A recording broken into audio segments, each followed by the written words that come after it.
Everyone was ready to leave. Well, everyone except Rhaegar. He was still running around, lifting up a cushion here, moving a stack of books there, checking in the rubbish. "This stupid whore must be somewhere," he grumbled. Rog didn't say a word. He just motioned at Rhaegar's rusty beard.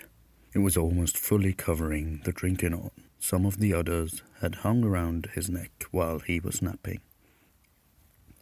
Rhaegar nodded a thank you and packed the horn in his backpack and walked towards the door.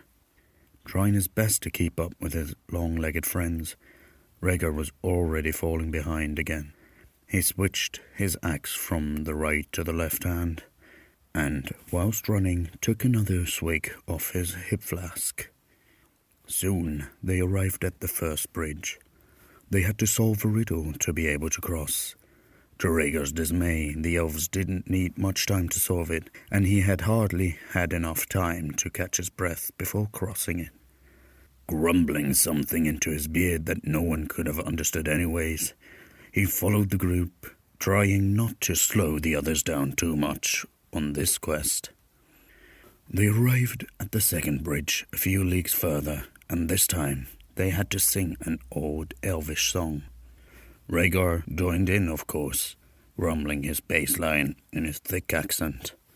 They passed this test too, and were allowed to cross. Rhaegar takes one more swig of his herb drink, not caring about the worried glance Rog is throwing him. The last bridge is right before them now.